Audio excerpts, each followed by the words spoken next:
So I've decided to start a new segment on our YouTube channel that I think will be fun for everyone. And these videos will be called Grinds My Gears. So these are things that drive me crazy in the church, that drive me crazy in general. And I made a list, and the list kept growing. So I may have a problem, but you get to enjoy this problem with me. So it's going to be a lot of fun. Today, we're going to talk about the feminization of the church.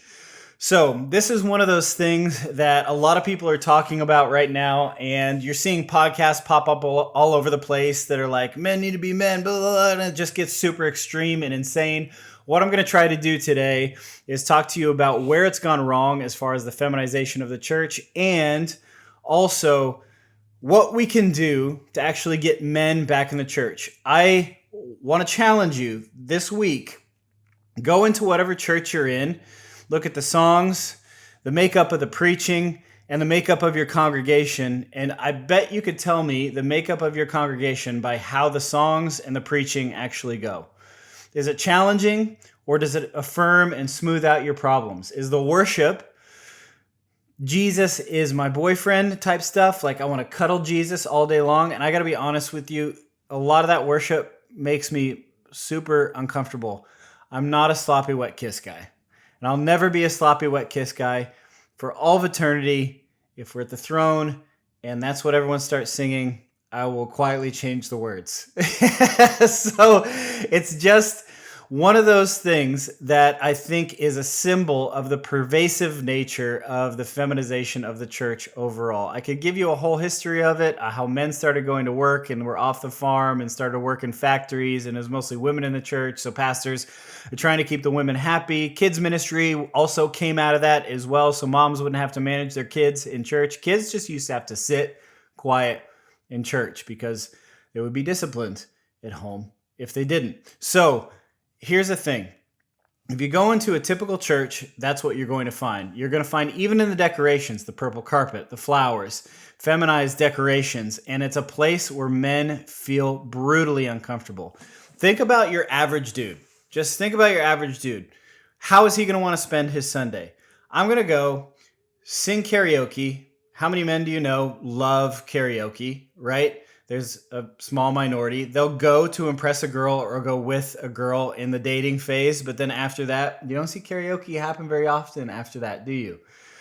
They're singing off a screen. Jesus is my boyfriend song. So they're singing about a man in the context of a lover and loved relationship, which is super uncomfortable. If you really think about it. And then when you get to the preaching, a man wants to be challenged. He wants a call to arms. He wants a vision, a purpose, a passion in his life, something to pursue. We're built to pursue. And if we go and we get therapeutic deism, which is the religion of a God in heaven where you lay on the couch, everything's going to be fine, everything's going to be sweet, you're going to enjoy this so much. God's just going to take care of it with his grace. You can't really improve much. You're just a sinner saved by grace. Don't worry about it so much. Don't worry about your sins so much. We're going to tell you the 5 principles of a great marriage. The dude wants a vision, a passion, a purpose.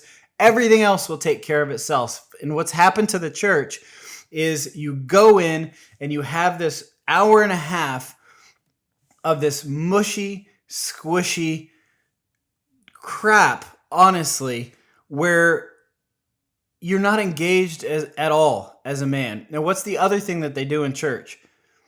Stand up and shake hands with a stranger. Like, get out of here with that nonsense. That's a personal gripe for me. You could be a friendly dude, but most dudes, I'm like, I don't want to just meet a bunch of brand new people. Show me what the gospel actually is. Show me what Jesus does. And the funny thing about Jesus is, and this will make a lot of people uncomfortable, and it's hilarious right now that it makes so many people uncomfortable. How many of the apostles were women? I'll give you a second. 0. 0 of the apostles were actually women. Jesus gathered 12 men around him, ended up being 11, and ended up being 12 again because one of them betrayed him. But here's the thing. Jesus specifically, to take over the whole world with the church, specifically targeted 12 young men. And our churches completely ignore young men. Look around your church today and tell me how many young single men you see, and I'll tell you how healthy your church is. There's an actual statistic that if you have 49% men in your church is growing.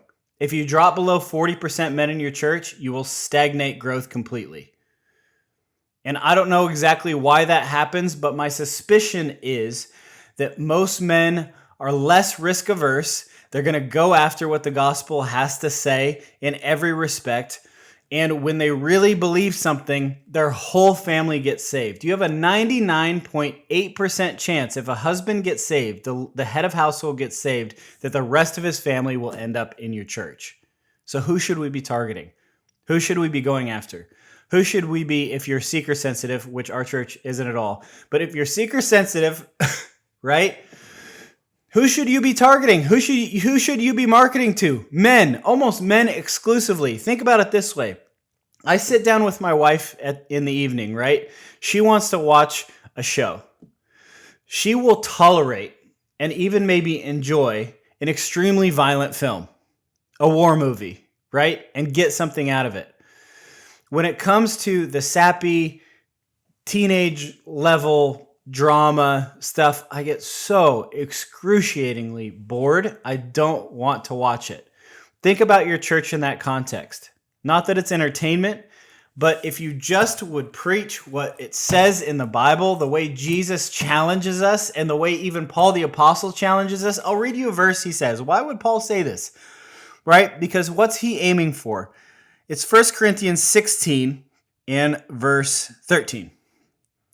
Be watchful, stand firm in the faith, act like men, be strong. When was the last time you heard anything like that preached in church?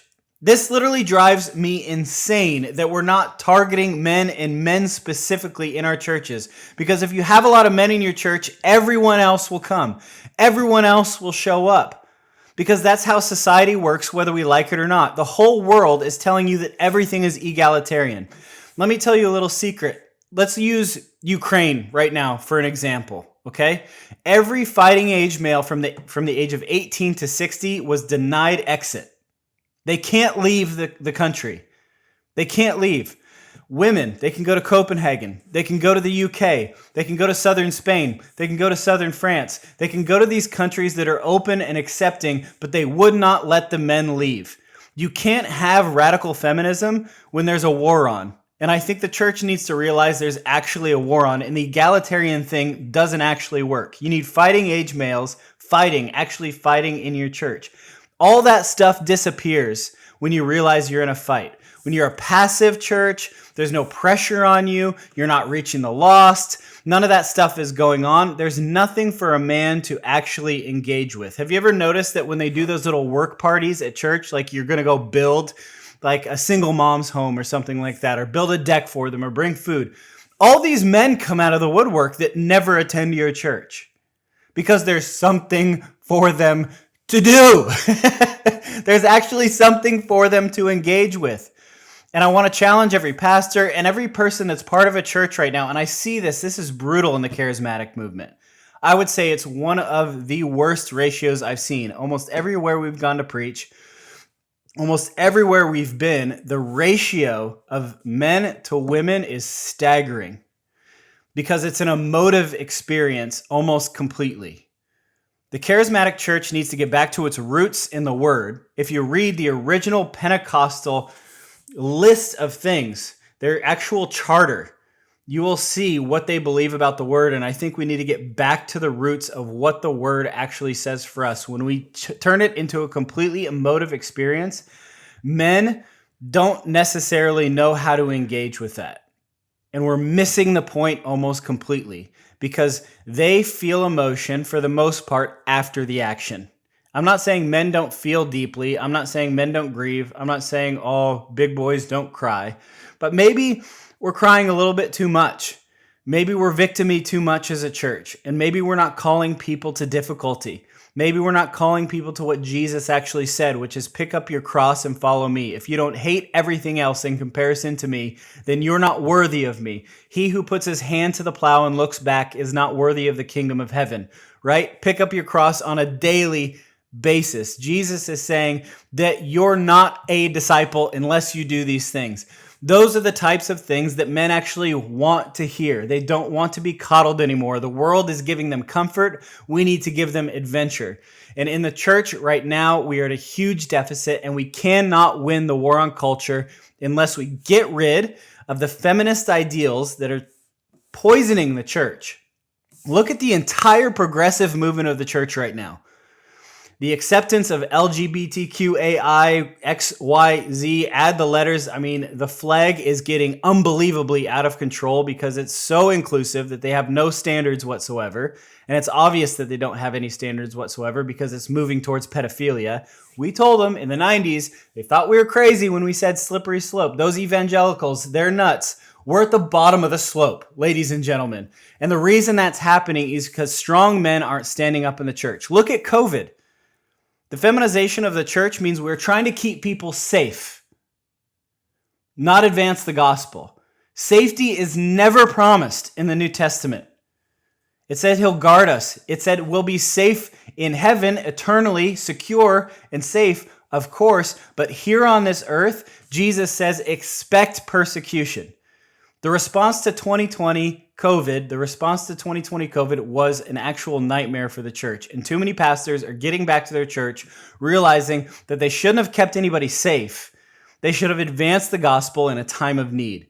It's not time to keep people safe anymore. It's not time to coddle the sheep anymore. It's not time to smooth over people's ego and make them feel good about themselves. It's time to specifically target men and call them into the purpose that we have for them. Engage them with real relationships with other men. Surround ourselves with men that are going somewhere.